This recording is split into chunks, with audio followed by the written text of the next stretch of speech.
მეგრული, სვანური, ეს არის ქართველური ენები. სამეცნიერო ტერმინოლოგიით ეს არის ქართველური ენები. ანუ თხუპისცალები არიან ისე.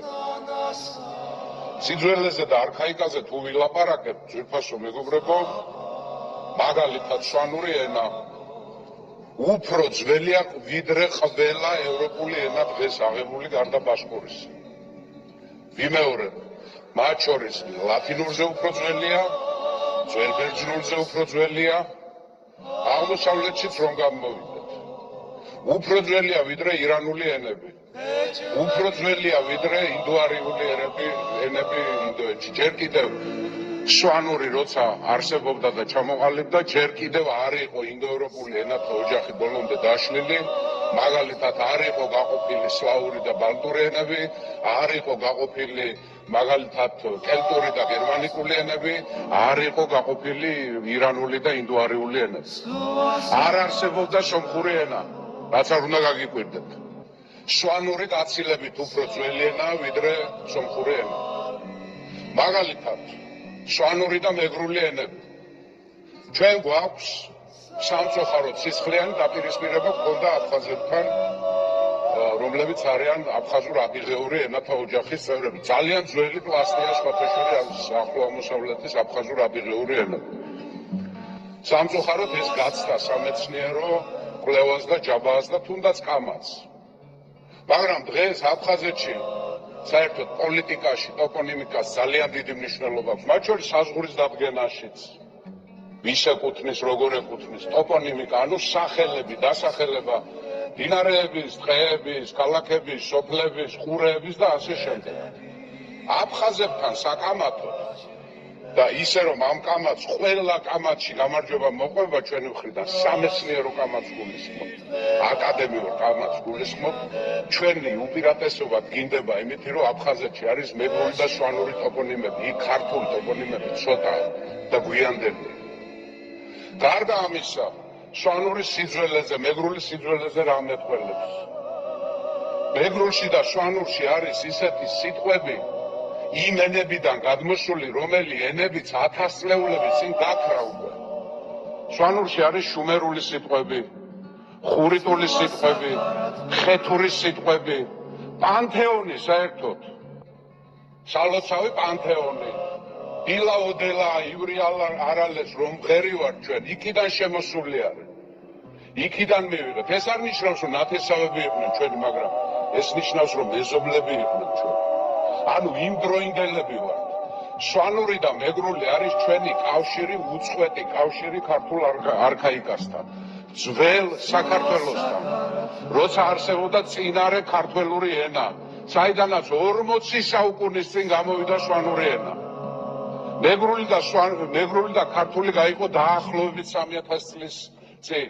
ხალხო 1000 წლებს ეთამაშებიან ეს ენები, სამივე, სვანურიც, მეგრულიც და ქართულიც. შემდეგ სიტყვათა მარაგი, ლექსიკა, ქართული რახან სალიტერატურო და საეკლესიო და აქედან გამომდინარე სახელმწიფო ენა იყო, გააჯერებული არის არაქართული სიტყვებით. ეს ბუნებრივი პროცესია, ენები ცვლიან სიტყვებს. ქართულში არის ბევრი თურქული სიტყვა, ბევრი სპარსული სიტყვა, ბევრი არაბული სიტყვა, ბევრი ბერძნული სიტყვა. და აღარც გვახსოვს ჩვენ, აღარც ხმარობთ იმ სიტყვებს. ნამდვილი ქართული რა იყო არ ვიცით. და ამ დროს არის მეგრული და სვანური, რომელიც პირდაპირ გვეუბნება ადრე რა ერქვა, რას ეძახოდნენ ჩვენ წინაპრები ამათვე. მარტივი მაგალითი ძალიან პრიმიტიული. მუხა არ არის ქართული სიტყვა, დაღესტნური სიტყვა. მეგრულად არის ჭყონი, ყველამ ვიცით, ჭყონდიდი იქიდან მოდის. ქართულში არც ვიცით რა ერქვა, მაგრამ ტოპონიმი გვაქვს აქ, წყნეთი, წყენი ერქვა და აქედან დარჩა ეს, ანუ მეგრული და სვანური გვეხმარება ძველი ქართული სიტყვების გადარჩენაში. და დიდი ქართველი ფილოლოგები, მაგალითად აკაკი შანიძე თვლიდა, რომ ენის რეფორმა და ენას ყოველთვის რეფორმა ჭირდება. ყოველთვის და ამას ხალხები არ აკეთებენ, ამას აკეთებენ წიგნიერი ადამიანები. ხო? მას ქონდა ასეთი იდეა, რომ ქართული ენა გაეწმინდა, ასე დავარქვათ, ცუდი სიტყვაა, მაგრამ დავარქვათ, ეს ქართული ენა გაწმენდილიყო მეგრულისა და სვანურის ხარჯზე. ეს არის ჩვენი მემკვიდრეობა. ამას ჩვენ ვერ გავექცევ. ვინ უნდა შეინახოს, ვინ უნდა გადაარჩინოს, ვინ უნდა მოუაროს სვანურს და მეგრულს, ლაზურს, წოვათუშურს, ცოტა ცალკე დგას, იმიტომ რომ ვაინახური ენა არის და ჩვენ ვეძახით წოვათუშურს, თორე ისე ბასყურ ენას ეძახიან, რომელიც გაჯერებულია ქრისტიანული რელიგიური ტერმინოლოგიით და ქართული სიტყვებით, მაგრამ წოვათუშურიც ასევე ჩვენი მისახედია, მაგრამ ვაინახები არიან, კაცო, ინგუშები არიან, ჩეჩნები არიან, არ ვიცი, ზრუნავენ თავიანთ ენაზე, არ ზრუნავენ რუსეთის იმპერიაში, ვერ გეტყვით, არა მაქვს ბოლო ინფორმაციები, მაგრამ ეს ჩვენია. არსებობს დარგები სამეცნიერო, რომელიც ჩვენ შეიძლება ვისესხოთ, ან ვიყიდოთ ფული გადავიხადოთ ბანკიდან, ჩვენ ვერ უშვებთ, ამიტომ უნდა ვიყიდოთ. დიდარი ქვეყანა უნდა იყოს საქართველო, რომ უცხოური მანქანა ჩამოვიყვანოთ. არის დარგები სამეცნიერო, მაგალითად ასტრონომია, რომელიც ჩვენზე უფრო ძლიერი აქვს ჩილეში, ავსტრალიაში, ამერიკაში, ასე შემდეგ, მაგრამ არის დარგები, რომელსაც განვითარება და ზრუნვა მხოლოდ და მხოლოდ შეუძლია ქართულ სახელმწიფოს. ეს არის ქართველოლოგიური მეცნიერება, რასაც ქვია ფილოლოგიაში ქართველოლოგიური მეცნიერება. არის ცენტრები, ბრიუსელში არის, პარიზში არის, მაგრამ ისინი არის განაყოფი ჩვენი ქართველოლოგიური ცენტრების. ამიტომ ეს საკითხი, რასაც ქვია ქართველური ენების დაცვა, ეს არის ჩვენი სახელმწიფოს მოვალეობა. დღეს ვინ იქნება პოლიტიკაში, გუშინ ვინ იყო, ვინ იქნება ხელისუფლება, ხალხო ამას მნიშვნელობა არ აქვს.